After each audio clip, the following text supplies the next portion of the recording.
Our correspondent in Kano tried all she could to get the attention of the government to wade into the issue, but has so far met a brick wall. We're keeping tabs on development. Water is life, and access to potable water is key to healthy living. Our next story is about some communities in BAUCHI State, also in northern Nigeria, where water scarcity has driven them to source water from strange places. Join us. Water is life, and it is also the driving force of all nature. This quote explains why Usman Danazumi's daily routine is the search for water. He has just come out from his house to this pit, where he fetches water for domestic use.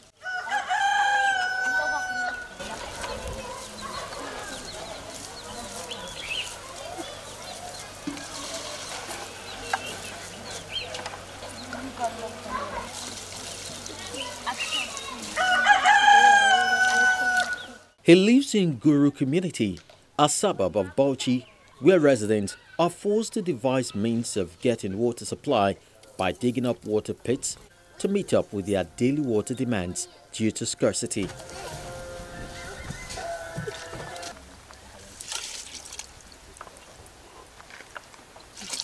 These water pits are 4 in numbers, spread across different locations in the community. The oldest is the one Usman fetches water from, and the people tell us that it is over 100 years old, as old as the community. It has since become the major source of water supply to the people.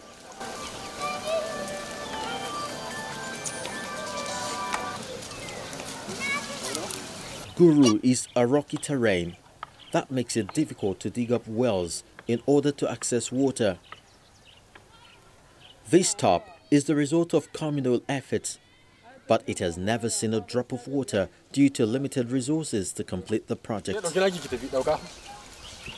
Similarly, this borehole has been dry for many years. The other one has just been fixed, but it barely endures pressure from the people.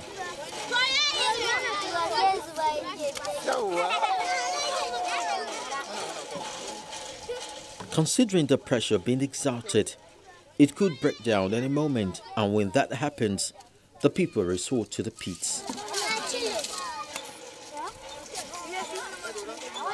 Every drop of water here in Guru is very important, irrespective of its hygiene status. They recount the difficulties they encounter just to get water. If you can see the water we are taking, I believe when someone see, you would think that this water will be taken by animals, but it's not animals. It's we human beings, the people of Guru community. You can see it yourself. I believe we can take you around to see how the thing is. A demonstration of their water challenge is captured as some of the children drink dirty and unhygienic water. This perhaps accounts for the health challenges that is common to most of them. We met with the Emir of Guru, Alhaji Baba, in his palace, and he tells us how they sought help from authorities concerned, which never came. We have been battling with the problem of water scarcity in our community for a long time now. Whatever the government plans to do for us, we want them to consider water first before any other thing. This is the Gubi Dam water treatment plant. It is the major source of water supply to BAUCHI metropolis. The last time this facility was expanded to serve the growing population was 25 years ago. Gubi Dam is built on the capacity to supply 45 million liters of water per day, but currently the facility manages to supply only 30 million liters a day. That is, it supplies water to only 50.96% of the population it is meant to serve.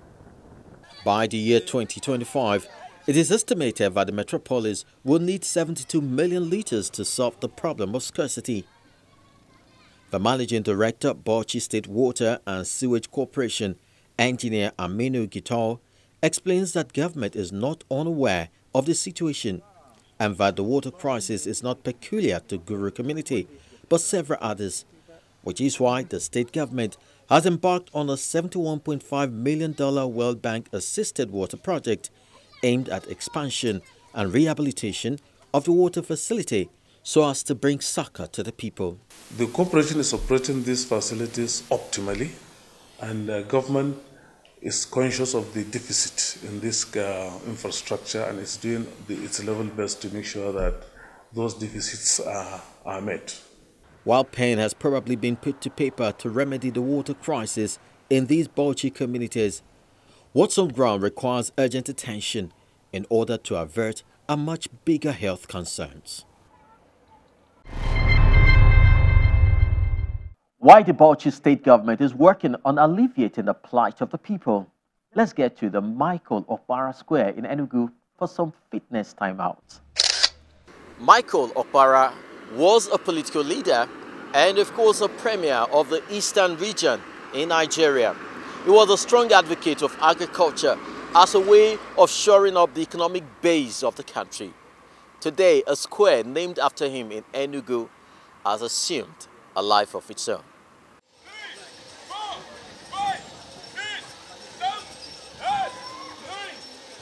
For people familiar with this turf, they claim it's the most healthy 1-mile boundary line in Enugu State.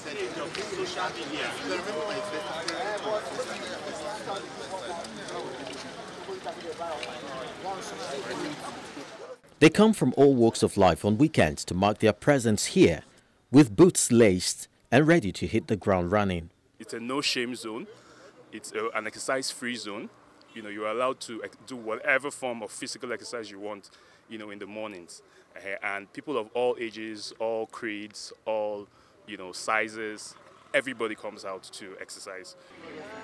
The race to fitness for some begins with a walk alone or in groups, accompanied by the vibrant Ogene sound of the Eastern region. I love to keep fit, so almost every day of the week I do work out. Sports is one of the best things that can ever happen to you. Apart from God and prayers, the next is sports. For a few more, this is the place to catch up with old friends, mingle with new ones, and forge new alliances. What happens at Michael Okpara Square is probably an example of how to appreciate nature's gifts as creed, status, profession, or political divide pale into insignificance.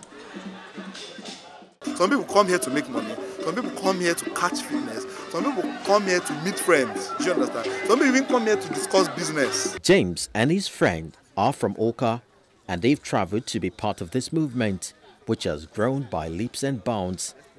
They share their experience. You know, exercise is best done in a place where you actually have a lot of people trying to do different things, and, you know, it helps you to break your own personal limits. You go beyond it when you see a lot of people doing the same thing and you're doing it in a group. And Enugu is peculiar because of the different groups of Ogene groups here. You know, we have quite a number of them playing music, entertaining themselves, singing, chanting, stomping as they exercise, and it's so much fun. After a rigorous session, it's time to cool off with various fruits and local drinks alongside the local delicacy Okpara. And the vendors are on ground to meet the demands. But I'm telling you the truth. So whether it's a race to fitness, friendship, or forge a new frontier, the people of Enugu State have pitched their tent here and are not hoping to let it go anytime soon.